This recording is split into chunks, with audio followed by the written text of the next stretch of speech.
नमस्कार दोस्तों, बहुत ही सुंदर कथा आज सुनी और बहुत आनंद आया। तो सोचा क्यों ना ये आनंद आप सबके साथ भी बांटा जाए, और आपको यदि अच्छी लगे तो इसे आगे बढ़ाकर उस आनंद का कुछ हिस्सा आगे भी बढ़ाइएगा।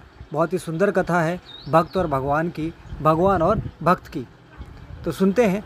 कंधे पर कपड़े का थान लादे और हाट बाजार जाने की तैयारी करते हुए नामदेव जी से पत्नी ने कहा, भगत जी, आज घर में खाने को कुछ भी नहीं है। आटा, नमक, दाल, चावल, गुड़ और शक्कर सब खत्म हो गए हैं। शाम को बाजार से आते हुए घर के लिए राशन का सामान लेते आइएगा। भक्त नामदेव जी ने उत्तर दिया, देखता हूँ, जैसी विट्ठल जी की कृपा। अगर कोई अच्छा मूल्य मिला तो निश्चय ही घर में आज धन धान्य आ जाएगा।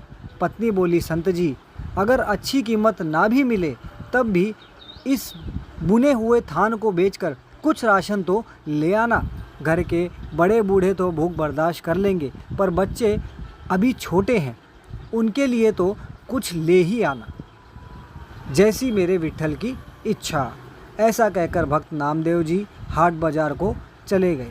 बाजार में उन्हें किसी ने पुकारा, वाह साईं, कपड़ा तो भाव बड़ा अच्छा है, बड़ा अच्छा बुना हुआ है और ठोक भी अच्छी लगाई है।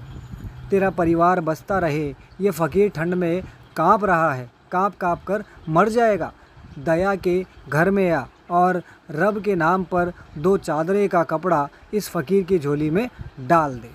फ़कीर ने जितना कपड़ा मांगा उतना ही कपड़ा भक्त नामदेव जी के थान में था।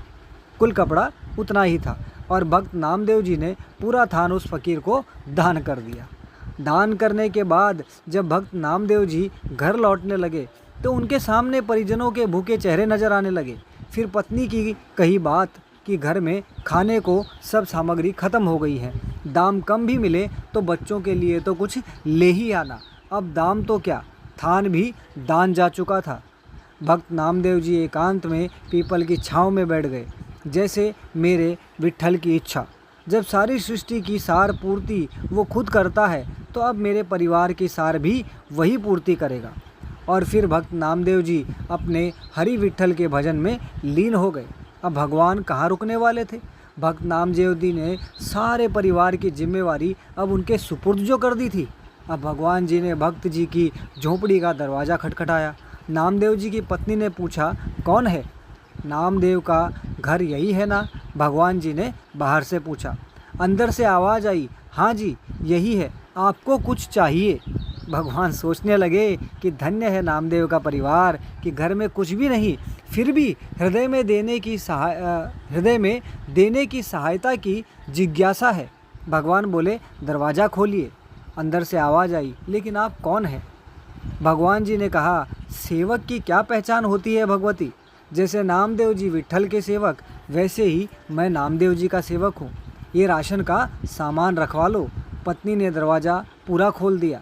फिर इतना राशन घर में उतरना शुरू हुआ कि घर के जीवों की घर में रहने की जगह ही कम पड़ गई। इतना सामान नामदेव जी ने भेजा है? मुझे नहीं लगता, पत्नी ने पूछा। भगवान जी ने कहा, हाँ भगवती, आज नामदेव का थान सच्ची सरकार ने खरीदा है। जो नामदेव का सामर्थ्य था उसने भुगता दिया, और अब जो मेरी सरकार का सामर्थ्य है वो चुकता कर रही है। जगह और बताओ, सब कुछ आने वाला है भगत जी के घर में। शाम ढलने लगी थी और रात का अंधेरा अपने पांव पसारने लगा था। सामान रखवाते रखवाते पत्नी थक चुकी थी। बच्चे घर में अमीरी आते देख खुश थे। वो कभी बोरे से शक्कर निकाल कर खाते तो कभी गुड़, कभी मेवे देखकर मन ललचाते तो कभी झोली भर भर के मेवे लेकर बैठ जाते। उनके बाल मन अभी तृप्त नहीं हुए थे। भक्त नामदेव जी अभी घर पर नहीं आए थे, पर सामान आना लगातार जारी था। आखिर पत्नी ने हाथ जोड़कर कहा, सेवक जी, अब बाकी का सामान संत जी के आने के बाद ही आप ले आना। हमें उन्हें ढूंढने जाना है क्योंकि वो अभी तक घर नहीं आए। भगवान ने कहा, वो तो गांव के बाहर पीपल के नीचे बैठकर विट्ठल सरकार का भजन सिमरन कर रहे हैं। अब परिजन नामदेव जी को देखने गए। सब परिवार वालों को सामने देखकर नामदेव जी सोचने लगे, जरूर ये भूख से बेहाल होकर मुझे ढूंढ रहे हैं।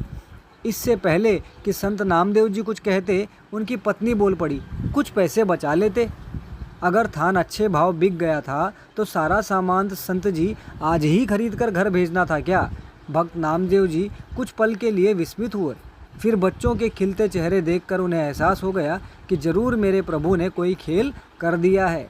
पत्नी ने कहा, अच्छी सरकार को आपने थान बेचा और वो तो सामान घर में भेजने से रुकता ही नहीं था। पता नहीं कितने वर्षों तक का राशन दे गए। उससे मिन्नत करके रुकवाया, बस कर। बाकी संत जी ने के आने के बाद उनसे पूछकर कहीं रखवाएंगे। भक्त नामदेव जी हंसने लगे और बोले, वो सरकार है ही ऐसी, जब देना शुरू करती है तो सब लेने वाले थक जाते हैं। उसकी बख्शीश कभी भी ख़त्म नहीं होती। वह सच्ची सरकार की तरह सदा कायम ही रहती है। तो एक बार बोल दो, जय श्री कृष्णा।